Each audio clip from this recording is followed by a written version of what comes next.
Ese es el propósito del estudio. Y si ustedes recuerdan, les hablé de las 7 manifestaciones que aprendimos, las 7 realidades que aprendimos en el estudio Mi experiencia con Dios. A propósito, quiero recordarles ese estudio. Tenemos los libros a disposición de quienes todavía no lo han iniciado. Quienes ya lo han iniciado, sería bueno y saludable que lo repitan, que lo repasen, porque Dios nos ha bendecido y tiene aún mayores bendiciones a través de ese curso para nuestras vidas. Mi experiencia con Dios. Les hablé de esas 7 realidades. Desde luego hoy no voy a mencionarlas. Quienes estuvieron presentes el primer día que inicié el estudio, pues lo pueden recordar. Y si no, pues remítanse al libro, especialmente en la página 206.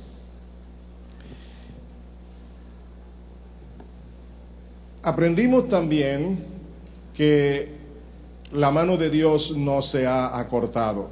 El brazo de Dios está extendido en favor de sus hijos para bendecirnos. Pero a la vez, en el mismo texto de Isaías 59, versículos 1 y 2, aprendimos que las iniquidades, el pecado, la desobediencia, separan al creyente de esa comunión con Dios. En primer lugar, separa a la humanidad por causa del pecado que no ha sido perdonado en la vida de hombres y mujeres porque no han recibido a Jesucristo como Señor y Salvador. Ellos están todavía en una separación entre ellos y Dios. Pero el pecado que nosotros los creyentes cometemos también nos separa de Dios. No en la misma proporción del primer caso, sino que el pecado nos quita la comunión, el gozo, la alegría, la motivación, la oración, en fin, muchas cosas que produce el pecado en nuestras vidas, especialmente quitándonos ese gozo y esa comunión de Dios con nosotros. Aprendimos además que el pecado es un engendro de Satanás, que el pecado es algo que el hombre no puede solucionar. Por eso el Señor Jesucristo tuvo que venir a este mundo para poder ser nuestro Salvador y el que quita el pecado del hombre como el Cordero de Dios.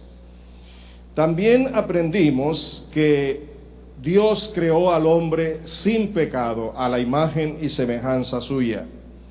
Igualmente, Dios tuvo la precaución, tuvo la buena manifestación de su amor y de su gracia, de instruir al hombre para que el hombre nunca se apartara de él.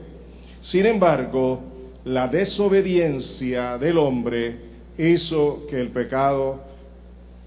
ese pecado de la desobediencia lo separara de Dios. Le causó la muerte física, la muerte biológica y la muerte espiritual. Así hemos nacido todos los seres humanos, bajo la muerte, bajo la separación, bajo la maldición del pecado, separados de Dios. Pero Cristo ha venido para reconciliarnos con Dios. Quienes hemos recibido al Señor Jesucristo como Salvador, hemos sido reconciliados por su sangre, por su muerte y por su resurrección. Ahora Dios nos está llamando a vivir una vida en comunión con su Hijo, en la comunión del Espíritu Santo, en la comunión suya. Y es aquí donde los creyentes tenemos que aprender cómo guardar una vida que agrade a Dios para tener esa comunión con el Señor. Porque las consecuencias del pecado para la primera pareja y para toda la humanidad fueron amargas, fueron desastrosas, y el pecado todavía sigue haciendo daño en la vida de hombres y mujeres que, habiendo sido redimidos por la sangre de Cristo, seguimos todavía ocupándonos del pecado.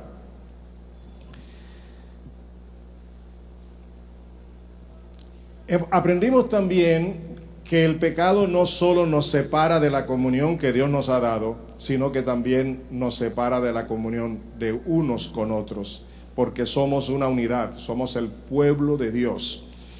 Y el pecado de la mentira, del engaño, cualquier tipo de pecado, siempre nos hace daño a nosotros entre los hermanos. Aprendimos que aborrecer tiene dos significados. El primer significado es esa actitud de menospreciar, de rechazar, de menoscabar, de hablar, de murmurar contra los hermanos, que nos separa de Dios y nos separa de los mismos hermanos. En segundo lugar, aprendimos que aborrecer significa también amar menos al Señor y la necesidad de amar más al Señor que a papá, que a mamá, que a cualquier persona o cualquier cosa u objeto. El Señor demanda de nosotros que Él ocupe siempre el primer lugar en nuestras vidas, y es lo que Dios requiere de nosotros. Y aprendimos que Dios nos ha unido como iglesia, como su cuerpo, el cuerpo de Jesucristo, donde Él es la cabeza, y nos ha dado su Espíritu Santo para que podamos mantener la unidad del cuerpo en Cristo Jesús. Así que les he dado rápidamente un repaso de todo cuanto hemos aprendido. Hoy vamos a ocuparnos de la conclusión, de la última parte de este estudio, que espero les sea de bendición a todos ustedes y les ayude a mantener una vida de comunión con el Señor. En Hebreos dice que la lucha que tenemos contra el pecado todavía a nosotros no nos ha llevado a resistir hasta la muerte. Y hay unos verbos que son verbos de acción, 6 verbos o 6 acciones que quiero compartir con ustedes para concluir este estudio. La primera acción que todo creyente, que todo hijo de Dios debe tomar en cuenta para mantener la comunión de Dios en su vida, y debo recordarles también que la comunión de Dios no es la comunión que yo tengo con Dios, sino la comunión que Dios ha provisto personalmente, viniendo a nosotros a través del Espíritu Santo en nuestras vidas después de habernos limpiado con la sangre de Cristo. La iniciativa de la comunión de Dios es de Dios, no es del hombre. Ningún hombre busca a Dios. Aún los creyentes somos pesados para buscar a Dios, pero Dios siempre nos está buscando a nosotros para tener comunión con nosotros. Así que lo primero que necesitamos, la primera acción, ¿están listos para recibirla? La primera acción es conocer. Conocer, el primer verbo, conocer. En el griego hay 2 palabras que traducen lo mismo, traducen conocer al castellano. Esas 2 palabras son las siguientes: oida. Oida en griego significa saber, conocer, tener información acerca de algo o de alguien.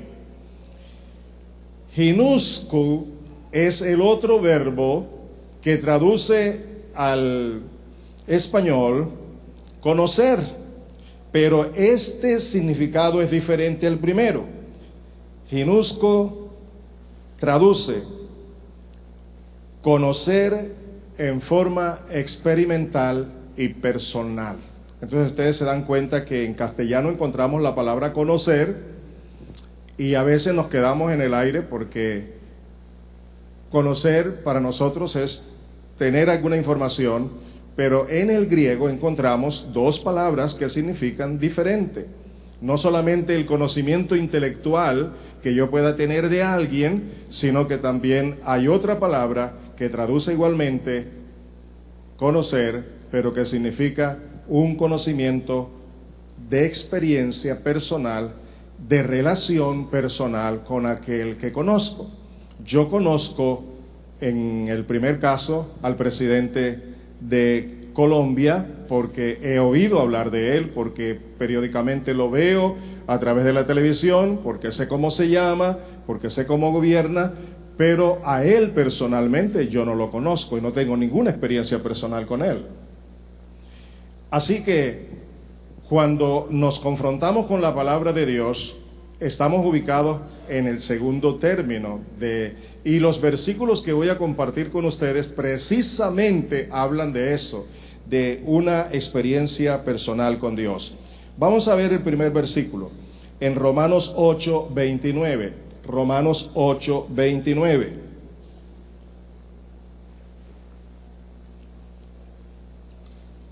Dice así en Romanos 8:29: porque a los que Dios conoció de antemano, el verbo aquí conocer es conocer de manera personal. Quiere decir, óyeme bien, que desde antes de la fundación del mundo, Dios te conoció a ti y me conoció a mí de una manera personal. ¿No les parece maravilloso? Dice, porque a los que Dios conoció de antemano, también los predestinó a ser transformados según la imagen de su Hijo, para que Él sea el primogénito entre muchos hermanos. Dios no podía hacer eso si primero no conoce a quién va a predestinar para que sea conforme a la imagen de su Hijo Jesucristo. Eso fue un conocimiento personal. El segundo versículo, y no son los únicos, hay muchos, pero para ocuparnos del estudio de hoy, se encuentra en Juan 17, versículo 3. Ahora eso tiene que ver conmigo, tiene que ver contigo. Mira lo que dice. Juan 17, 3. Dice en la versión internacional: y esta es la vida eterna, que te conozcan a ti, el único Dios verdadero, y a Jesucristo, a quien tú has enviado. Lo que está declarando aquí el Señor es que la vida eterna consiste en conocer a Dios, el Padre, y conocer a Jesucristo como Señor y Salvador, pero no de una manera solo informativa, intelectual, de conocimiento, como conozco al presidente, que Cristo murió, que Cristo resucitó, que hizo grandes milagros y todas esas cosas. Ese no es el conocimiento que yo necesito para tener la vida eterna. El conocimiento que yo necesito para tener vida eterna es un conocimiento personal, individual, experimentar, conocer personalmente al Señor Jesucristo, que conocer personalmente a Dios el Padre en mi espíritu, por la palabra, por la revelación de la palabra, por la revelación del Espíritu Santo. ¿No les parece interesante eso? Entonces, así como Dios me conoció a mí desde antes de la fundación del mundo y a ti, ahora Él demanda que si tú quieres tener la vida eterna, tienes que conocerlo personalmente, individualmente, en el Espíritu, por la revelación del Espíritu de Dios, la revelación de su palabra. ¿Le conoces así? ¿O simplemente has oído hablar de Él? Otro texto que encontramos es en Efesios 1:17, también en la versión internacional. Pablo ora y mire lo que dice: pido que el Dios de nuestro Señor Jesucristo, el Padre glorioso, les dé el espíritu de sabiduría y de revelación para que lo conozcan mejor. ¿Cuál es la oración de Pablo para los creyentes? Pide que Dios el Padre nos conceda, tanto a los efesios en aquella época como a nosotros en nuestra época, que Él nos conceda el espíritu de sabiduría, la sabiduría que viene de Dios, y de revelación, que nos ilumine, que nos haga entender para que podamos conocer mejor a Dios. ¿Ha sido claro esta palabra esta mañana? ¿Sí? La necesidad de conocer de manera personal. Así que esta es la primera acción. Todo creyente debe preocuparse en conocer cada día mejor a Dios. No de referencia, no de información, sino de experiencia personal. Y esa experiencia personal usted la va a obtener por medio de la palabra, por medio de la oración, por medio del estudio profundo de la palabra y disponibilidad para obedecer la palabra, pero siempre en la intimidad con el Señor, que esa intimidad es a través de la oración. Los tiempos a solas con Él son demasiado importantes. Muchos creyentes hoy día viven conforme a lo que la vida se le presente, pero no están procurando conocer mejor a Dios. Creen que porque ya pertenecen a una iglesia, porque ellos son bautizados, porque tienen un ministerio, ya eso es todo. Aquí no habla de eso, aquí está hablando de conocer personalmente, de tener una relación, un conocimiento personal de Dios. Y tú y yo, si queremos mantener lo que Dios nos ha dado, tenemos que conocer, pero de manera personal y de manera experimentar esa relación con el Señor. ¿Les quedó claro? La segunda acción es creer. Dice en Juan 1, 12 y 13, mas a cuantos lo recibieron y los que creen en su nombre, les dio el derecho de ser hijos de Dios. Creer en este sentido también es creer porque conoces. Tienes que saber en quién crees. Si tú no tienes un conocimiento de Dios, ¿cómo vas a creer en Él? ¿Por lo que la gente te ha dicho? No, tienes que llegar a esa experiencia personal que se obtiene a través de recibir personalmente a Jesús como Señor y Salvador, pero también de creer en su nombre. Voy a explicarles qué significa creer en su nombre, pero ahora veamos el resto del versículo.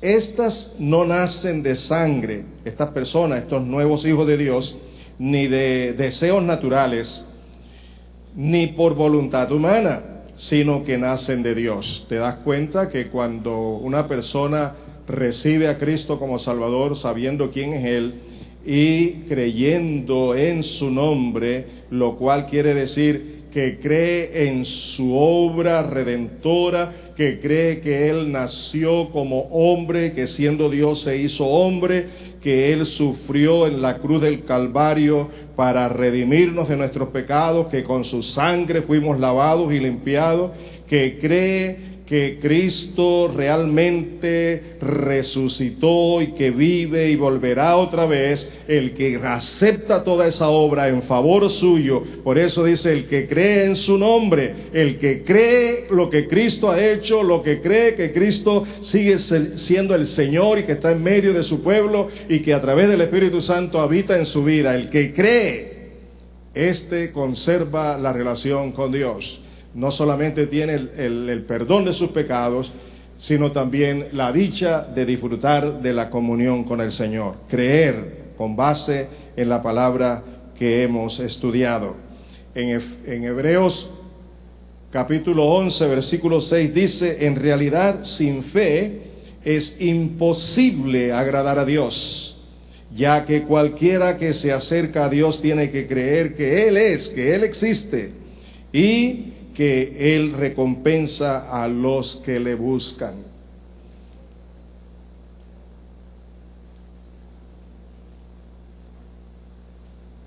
Amados,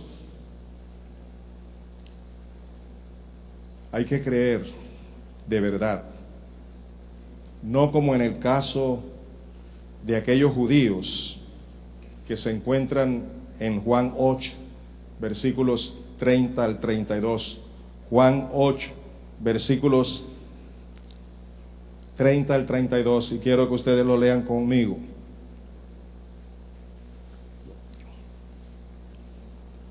Lo mismo el versículo 36 y después el 44.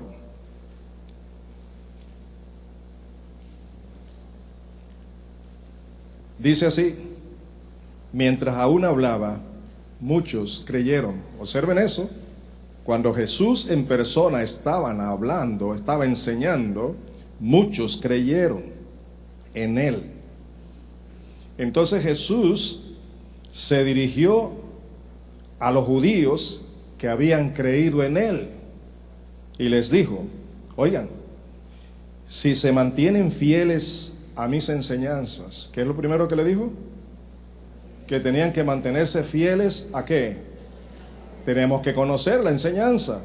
Si no conocemos la enseñanza, ¿cómo vamos a mantenernos fieles? Tenemos que conocerla y obedecerla. ¿Serán realmente mis discípulos? ¿Cuándo son realmente discípulos los que creen? Cuando conocen la palabra y viven conforme a la palabra. Y dice luego: y conocerán la verdad. ¿A través de qué? De esa enseñanza, de la palabra. ¿Y qué continúa diciendo? Y la verdad los hará ¿qué?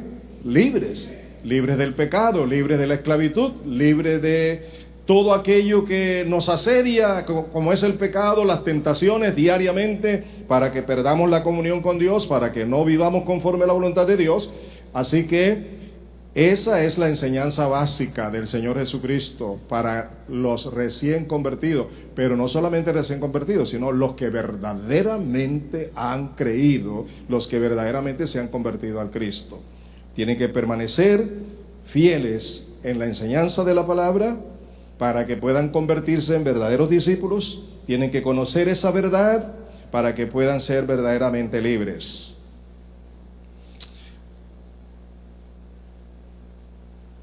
Miren lo que el Señor Jesús les dice en el versículo 44. Ustedes son de su Padre. Bueno, antes de eso el versículo 36. Y la verdad los hará libre.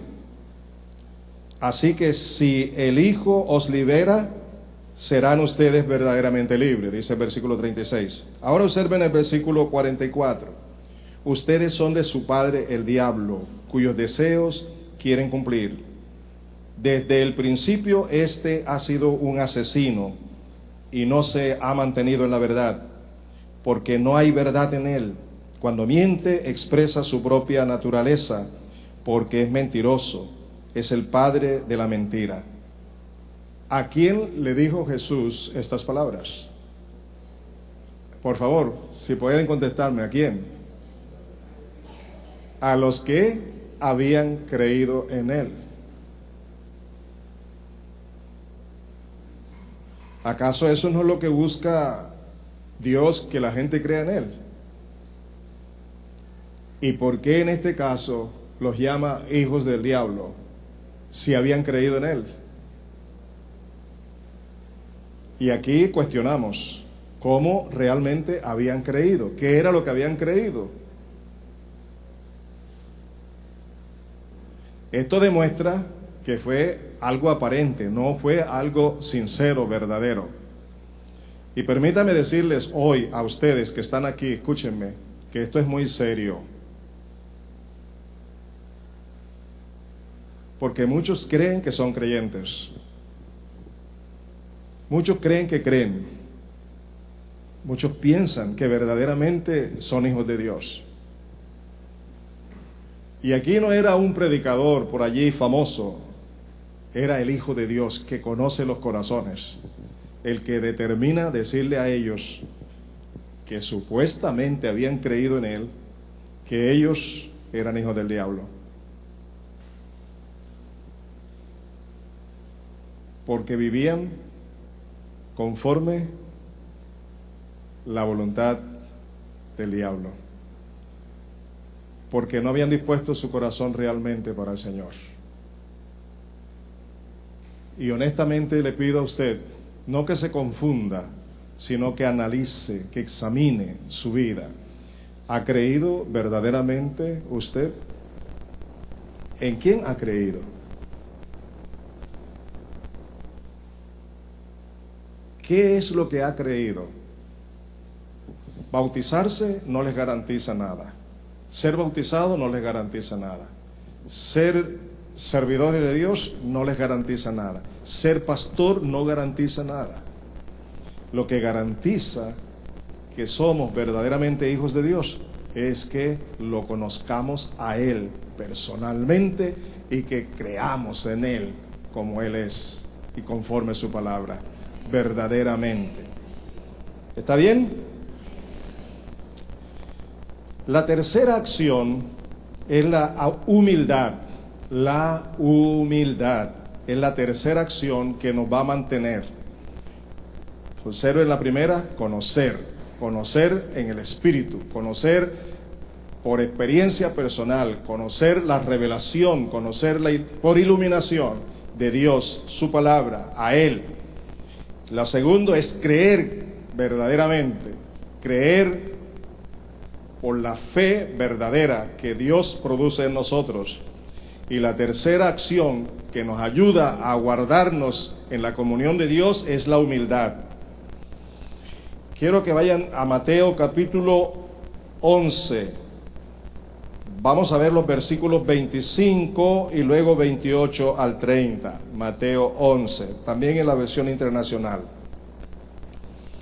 En aquel tiempo Jesús dijo: Te alabo, Padre, Señor del cielo y de la tierra, porque habiendo escondido estas cosas de los sabios e instruidos, las has revelado a los que son como niños. Jesús está hablando aquí a los dirigentes religiosos y políticos de su pueblo Israel.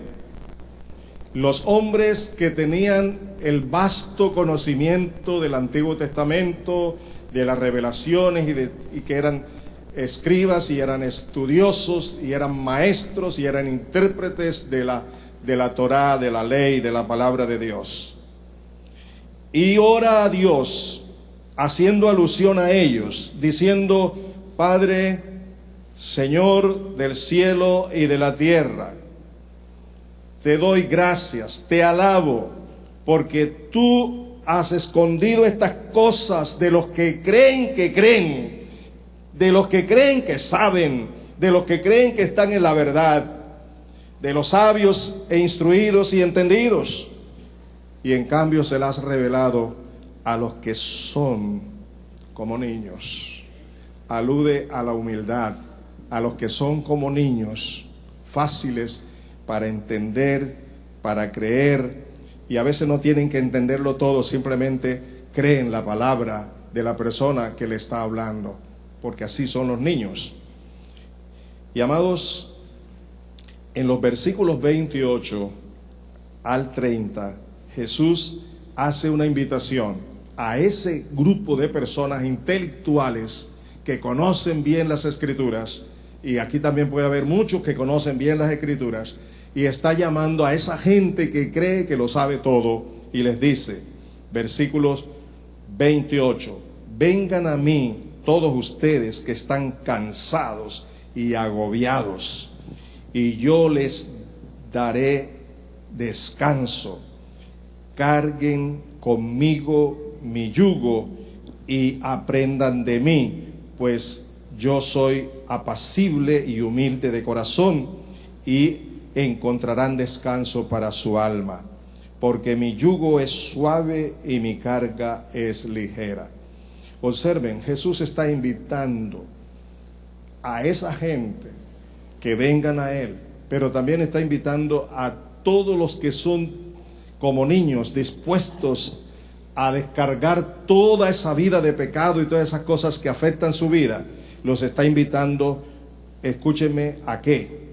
Óigame bien, vengan a mí y carguen conmigo, carguen mi yugo. Pero les dice más, aprendan de mí, aprendan de mí. ¿Qué es lo que necesitamos aprender de Jesús? Díganme, ¿qué es lo que necesitamos aprender de Jesús? Que soy apacible y humilde ¿de qué? De corazón. La humildad no es una conducta.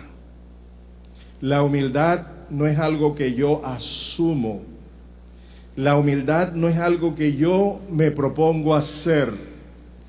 La humildad se aprende, y no se aprende de un ser humano común y corriente, se aprende de Jesucristo.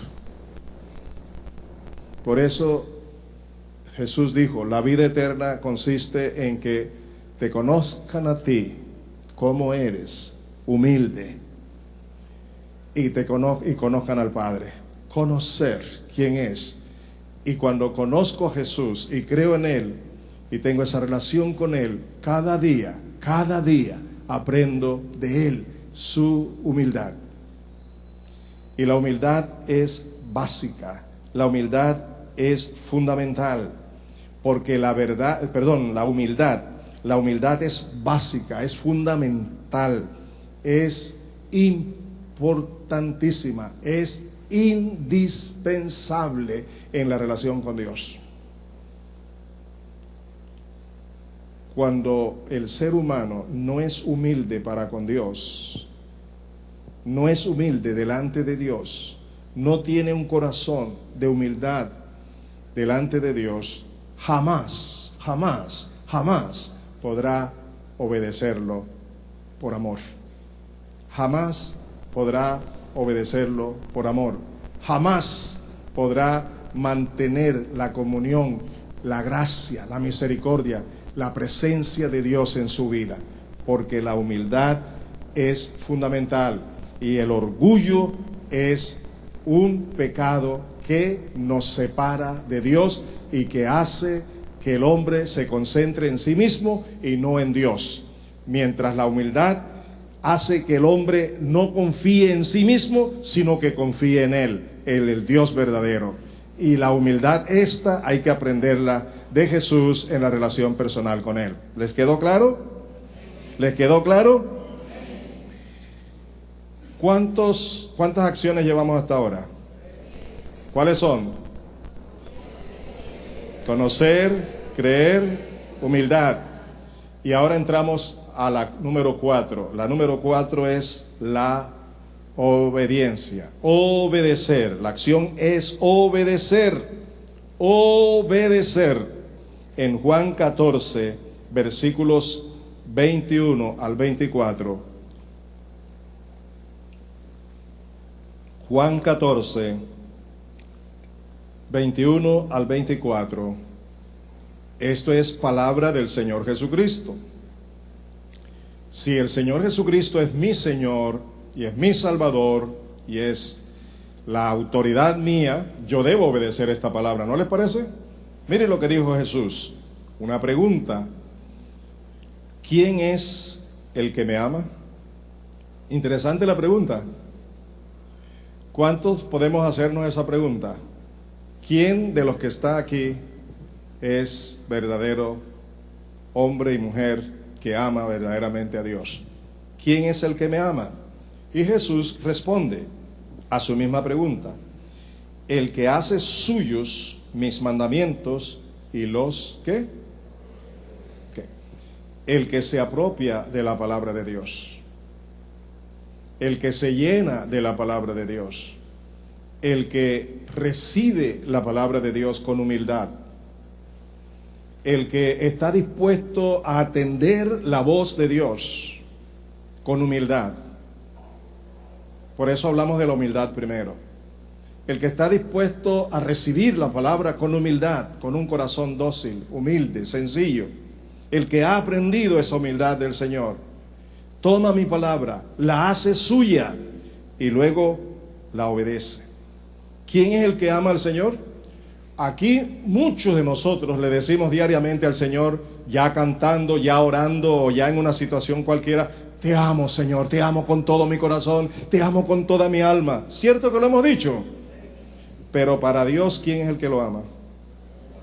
¿El que le dice eso o el que guarda su palabra, el que recibe la palabra, el que se apropia de la palabra, el que hace de la palabra algo personal, suyo, la palabra de Dios para su vida, y la obedece? Ahora, ¿qué tiene el que obedece al Señor de esta manera? Dice: y al que me ama, mi Padre lo amará, y yo también lo amaré y me manifestaré a él. ¿Cómo le parece? 3 promesas grandísimas. El que me ama, es decir, el que es humilde y recibe mi palabra y la obedece, mi Padre lo amará. Yo también me comprometo y lo amo. Y no solamente eso, sino que me manifestaré en su vida. La falta de humildad nos concentra en nosotros mismos. La humildad nos concentra en Dios. Por eso estamos dispuestos a recibir su palabra, amar su palabra, apreciar su palabra, valorar su palabra, tener en cuenta su palabra, memorizarla, llevarla con nosotros y obedecerla.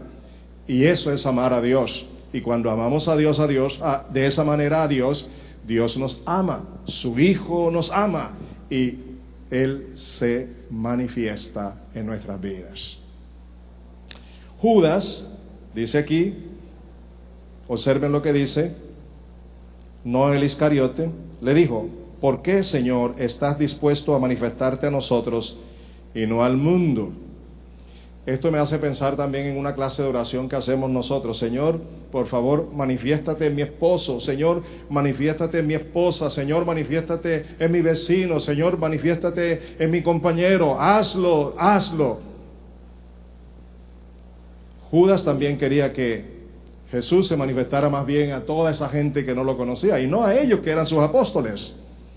Pero Jesús les dice, oigan bien, el que me ama, obedecerá mi palabra. ¿Y sabe qué? Cuando yo decido aprender de Jesús su humildad, para valorar su palabra, para guardar y obedecer su palabra, yo estoy obedeciendo. Y la gloria de Dios se manifiesta en mi vida.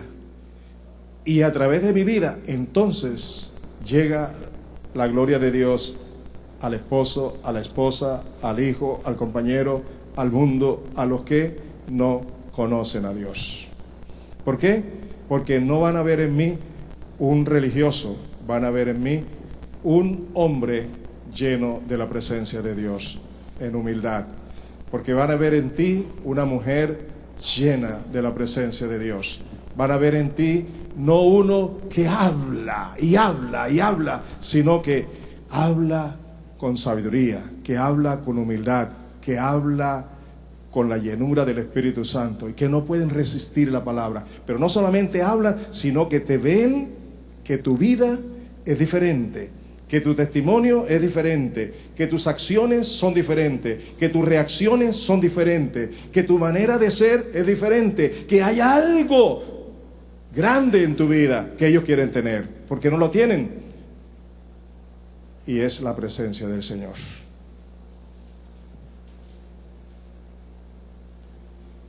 El que me ama, mi palabra guardará, y yo le amaré, mi Padre le amará, y me manifestaré a él. Y mire lo que sigue diciendo la palabra.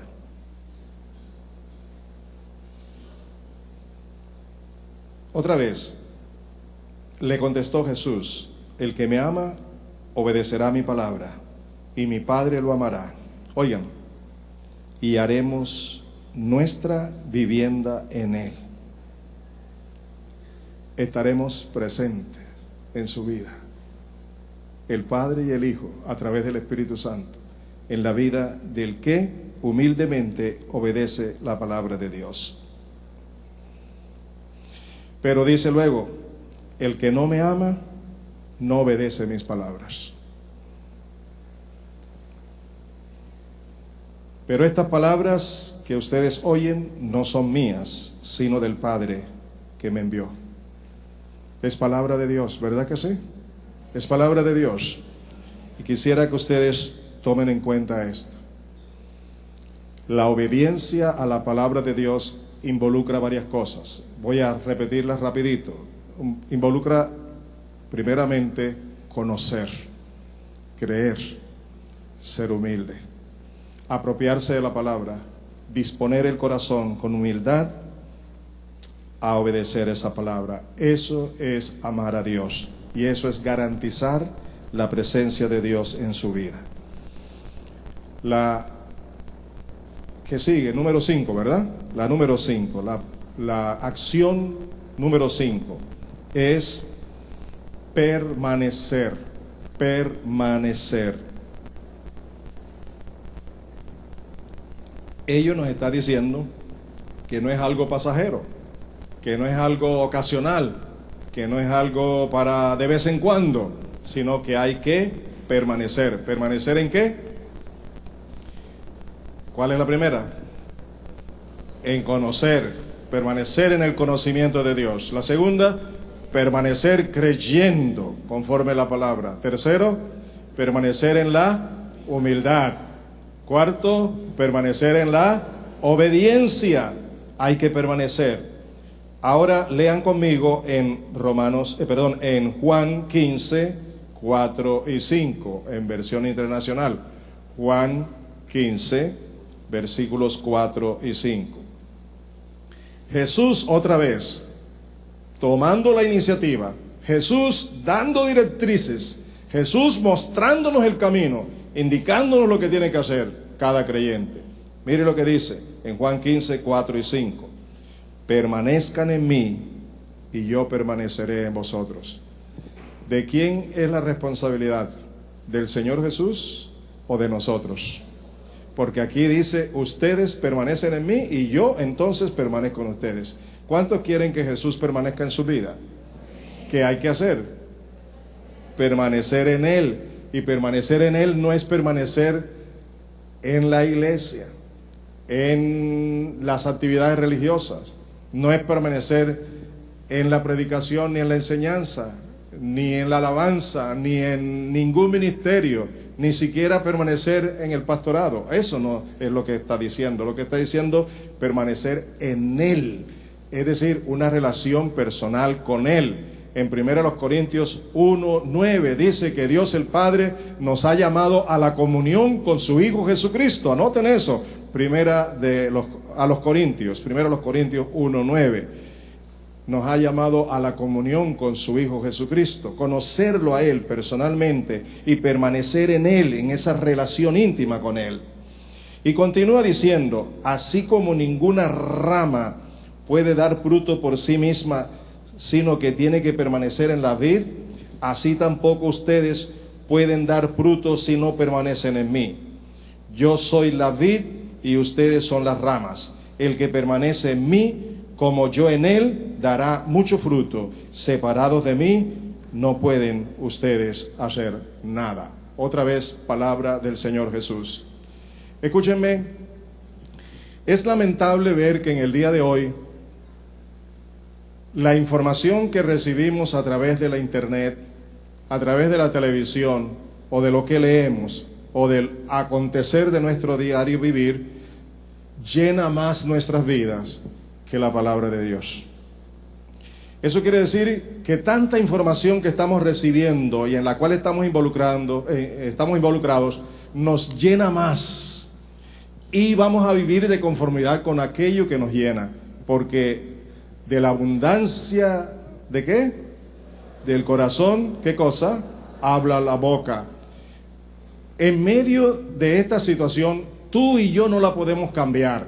Nosotros no podemos cambiar al mundo. Nosotros no podemos cambiar las injusticias. Nosotros no podemos cambiar nada de lo que está sucediendo. Es más, mucho de lo que está sucediendo es profético. Es el cumplimiento de la palabra de Dios. Así que Dios no nos ha mandado a cambiar la situación. Dios nos ha llamado primeramente a tener comunión con su Hijo, para que Él cambie nuestras vidas y para que a través de nuestras vidas muchas otras vidas sean cambiadas también. ¿De acuerdo? A eso nos ha llamado Dios y de eso es que tenemos que dar cuenta. Y si no hacemos eso, no nos mantenemos en la comunión con Dios. Llevamos una vida religiosa. Apartamos el domingo con esfuerzo. Muchas veces no queremos levantarnos porque es el único día de descanso y no hay ese deseo. Venimos a la iglesia con sueño, con hambre, no cantamos, se ha perdido ese sentido de comunión, de reverencia, de reconocer la majestad de Dios, la gloria de Dios, la grandeza de Dios, y estamos llenos de tanta basura y de tantas cosas de este mundo que nos hace estar vacíos de la presencia de Dios. Y esa no es responsabilidad de Dios, esa es responsabilidad de cada hijo de Dios. Es mi responsabilidad. Tengo que velar, tengo que cuidar, tengo que mantenerme yo en esa búsqueda de lo que Dios ha mandado que haga. Permanecer en Él, permanecer en Él, permanecer en Él. ¿Les ha hablado el Señor, amados? ¿Qué sigue? ¿Número qué? Número 7. ¿Está seguro? Repasemos a ver si es cierto. Número 6, sí, es la última. Hablé de 6, ¿verdad? Yo estaba pensando en el 7. Muy bien. Sí, correcto. La última acción. La última opción es orar en el Espíritu. Orar en el Espíritu. Eso es lo que manda la Biblia. Pero antes de entrar en ello, volvamos a repasar. Tenemos la necesidad de conocer más a Dios a través de su palabra, ¿cierto? Tener una revelación personal, íntima, una iluminación del Espíritu de Dios. Segundo, tenemos que creer eso, creerlo de todo corazón. Tercero, tenemos que aprender la humildad de Jesús para poder, ¿qué? Obedecer. Pero hay que permanecer. Y por último, hay que orar en el Espíritu, también permaneciendo. Veamos lo que Jesús nos enseña en Mateo 6:41.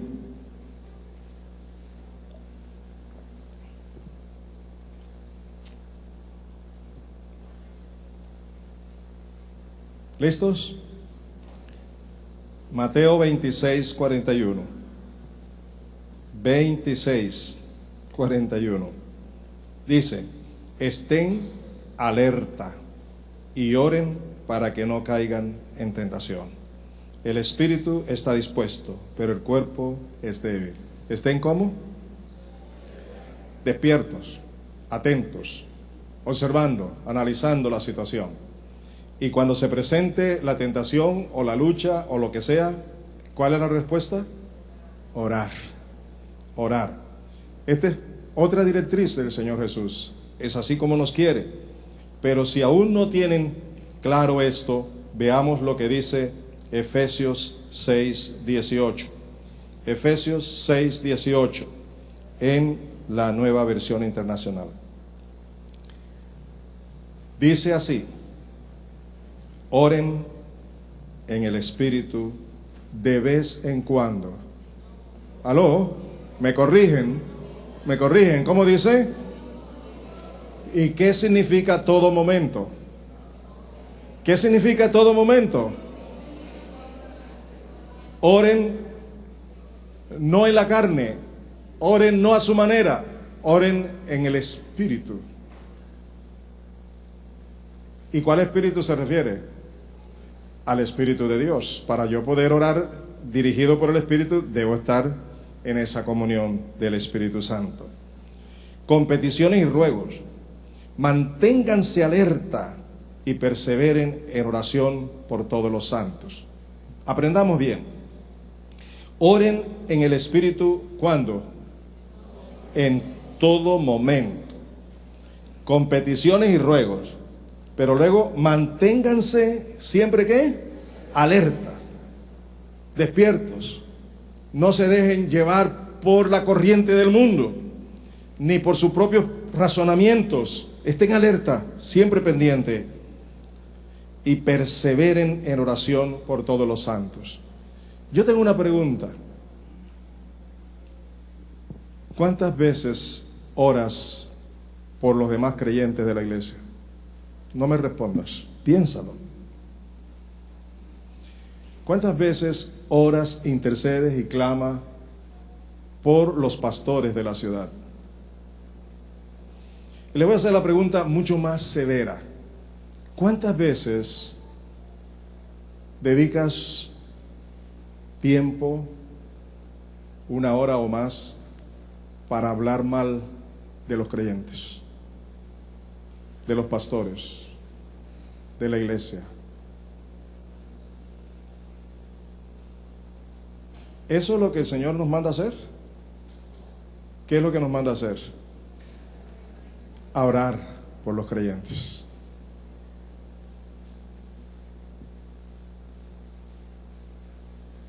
Intercede por los creyentes. Eso es palabra de Dios, no es palabra mía. Eso es para mí. Yo tengo que hacerlo. Y tú también.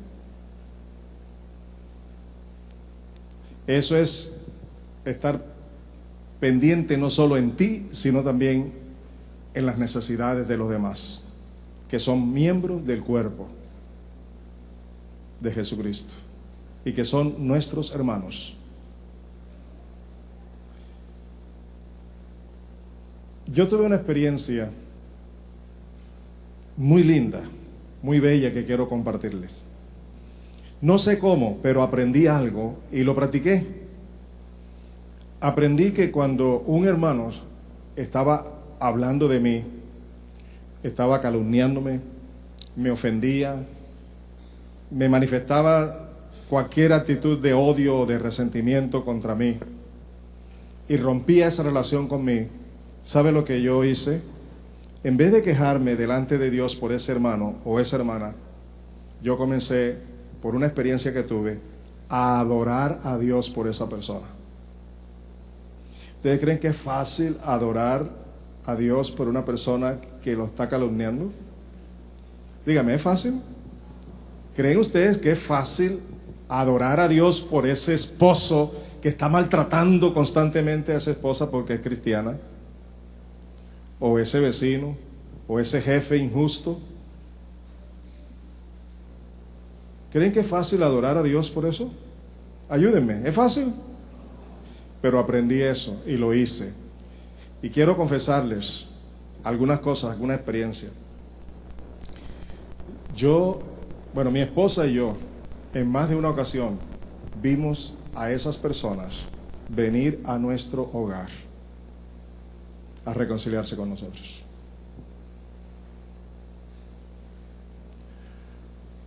Hubo una de esas personas, varias, que hablaron muchísimo, no solamente a nivel personal, sino a nivel de la ciudad. Publicaron cosas contra mí, contra Hilda, contra mis hijos. Y un día nos sorprendió uno de esas personas. Vino a nuestro hogar.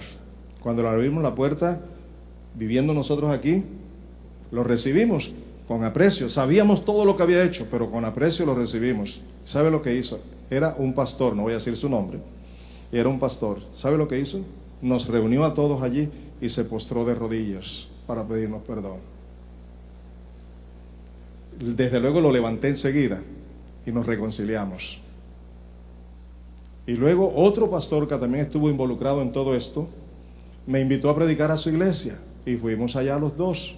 Y cuando me iba a dar el púlpito, pensando que yo iba a enseñar, lo que hizo fue reconocer públicamente delante de su iglesia todo lo que habían hablado contra nosotros, el mal que nos habían hecho, y pedirnos perdón públicamente. Pero yo adoraba a Dios por ellos. ¿Aló? Es más difícil adorar que orar por las personas. Ora no para que Dios haga lo que tú quieres que haga. Ora para que Dios haga lo que Él quiere hacer en la vida de esa persona y en lo que tú y yo necesitamos aprender por esas situaciones que se presentan. Toda situación difícil que se presenta siempre tiene algún propósito que nos beneficia cuando lo entendemos. ¿Estamos de acuerdo? Muy bien, cuando hacemos las cosas conforme la voluntad de Dios.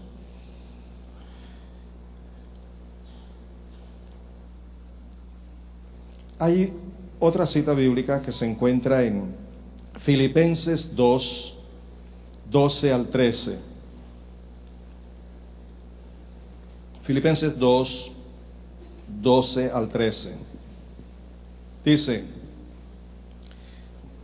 así que, mis queridos hermanos, como han obedecido siempre, no solo en mi presencia, sino también más ahora en mi ausencia, lleven a cabo su salvación con temor y temblor, pues Dios es quien produce en ustedes tanto el querer como el hacer para que se cumpla su buena voluntad. Quiero darles una explicación sobre esto. Yo lo he hecho y muchos otros lo hemos hecho. Señor, como tú eres el que produces tanto el querer como el hacer frente a mi debilidad, frente a mi problema, por favor hazlo, prodúcelo, produce el querer tuyo y produce tanto el querer como el hacer para que yo tenga el cumplimiento de tu palabra. Pero no es eso lo que enseña la palabra. Observen lo que dice el versículo anterior. ¿Qué dice el versículo anterior? ¿Lo están mirando? ¿Qué dice el versículo anterior? ¿Qué es lo que dice?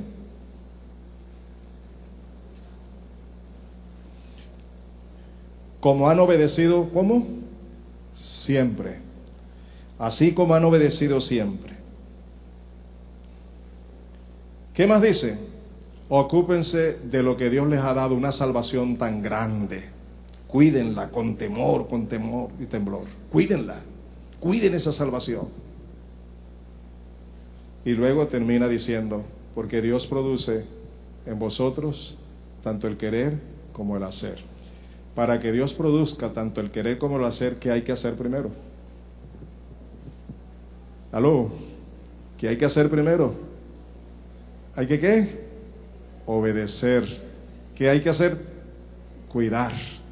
Cuidar con temor y temblor, ¿qué? Nuestra salvación, nuestra relación con Dios, para que entonces Dios produzca. Pero hay algo más, escúcheme. Lo voy a ilustrar con el caso de Pedro y el paralítico. El paralítico que colocaban en la puerta de la hermosa, ¿se acuerdan? Pedro se detuvo, y ustedes conocen la historia, y le dijo: yo no tengo plata ni oro, mas lo que tengo te doy. En el nombre de Jesús, levántate y anda. El hombre intentó hacerlo, pero Pedro le extendió la mano para ayudarlo. ¿Dice así el texto o no dice así el texto? Pedro le ayudó. Escúchame. Dios te dice a ti y me dice a mí: Luis, abandona ese pecado. Abandona esa conducta. Y tú dices: Señor, lo voy a hacer, ayúdame para hacerlo. No funciona así. Pero cuando Dios ve en mi corazón que verdaderamente yo quiero dejar ese pecado o esa maldad o esa conducta, eso es lo que me llena de arrepentimiento y yo no quiero seguir así. Cuando Dios ve que verdaderamente lo quiero hacer, me extiende la mano y me ayuda. Y lo hago. Ok. Dios te dice: ves al hogar de fulano de tal y le dices mi palabra de esta y esta manera. Y tú dices: Señor, iré, pero ahora no tengo tiempo. Señor, aquí, Señor, allá. No sucede nada.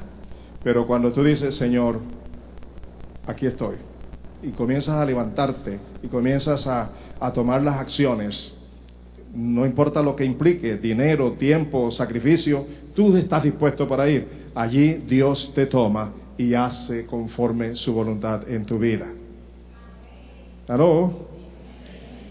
Cuando Dios te dice: no maltrates a tu esposa, no maltrates a tu esposo, no calumnies a Julanito, no hagas esto, o cuando la palabra te revela que tú no tienes que hacer estas cosas que desagradan a Dios, y tú dices: verdaderamente voy a cambiar, Señor, ahí no funciona. Pero cuando tú tomas la decisión, Señor, tú me estás mandando a hacer esto y lo haré, allí Dios te levanta y te da la mano. Entonces se cumple la palabra, porque con humildad tú has tomado la decisión de obedecer al Señor. ¿Aló? ¿Cuántos quieren ser protegidos por Dios? El tiempo a mí se me agotó, así que les voy a regalar una serie de citas bíblicas. Prepárense para anotarlas, para que ustedes aprendan esto también. Con esto termino. Primero, escuchen esto y después les doy la cita bíblica. Primero, escuchen esto. La protección y la bendición de Dios. La protección y la bendición de Dios. En verdad, Dios es bueno, es soberano y es protector. La pregunta es, ¿cómo nos protege y nos bendice Dios?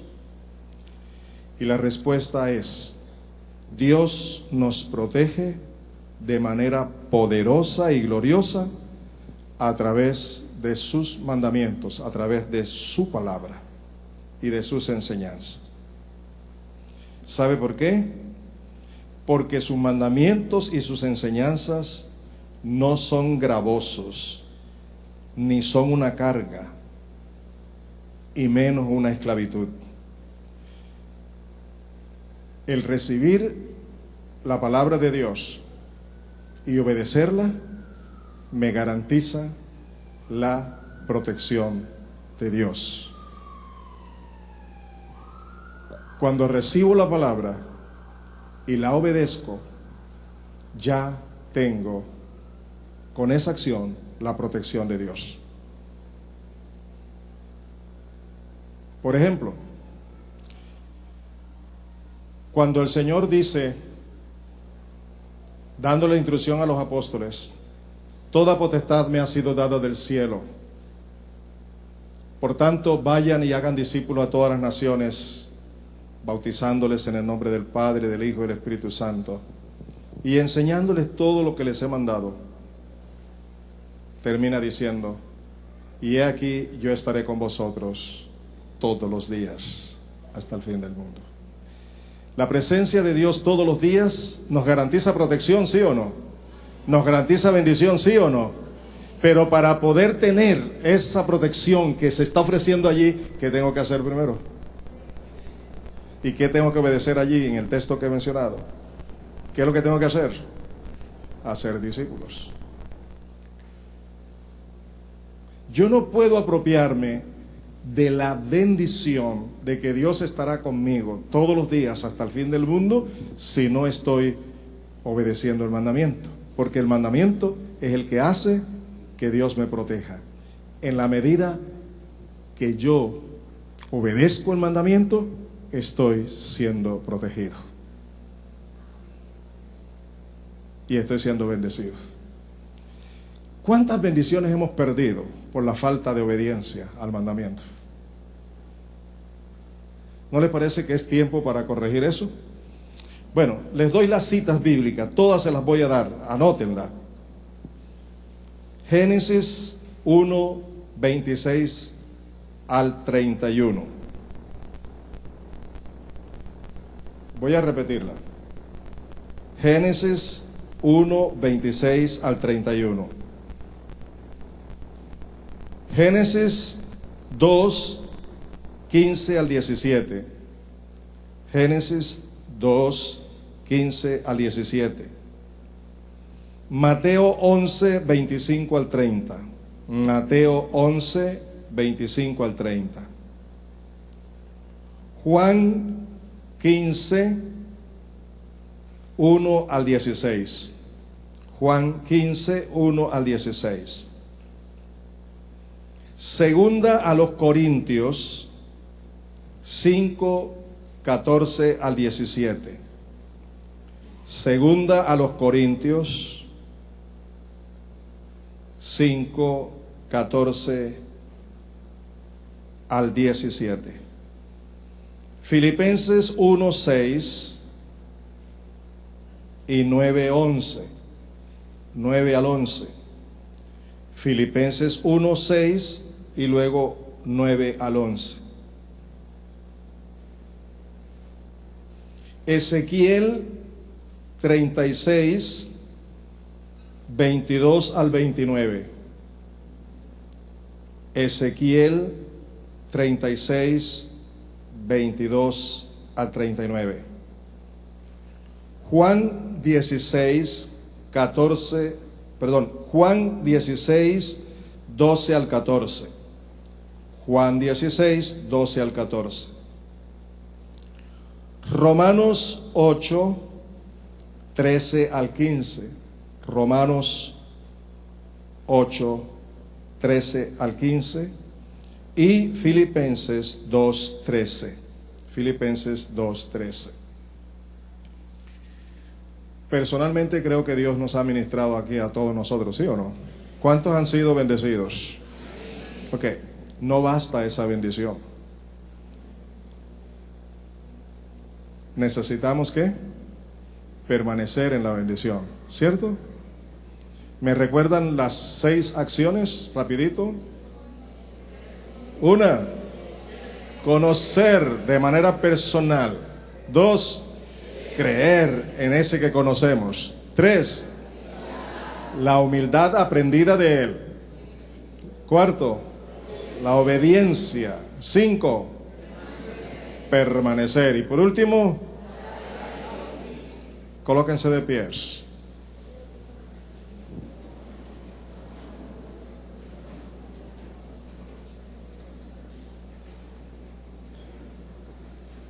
Si Dios te ha hablado, habla con Él en este momento. Cierra tus ojos y habla con Él. Dile algo. Comienza a orar. Si Dios te ha hablado hoy, respóndele. Es la oportunidad de iniciar el proceso y de que verdaderamente Dios vea en tu corazón y en el mío una decisión sincera, honesta. Entonces Él extenderá su mano y hará que ese deseo sea una realidad.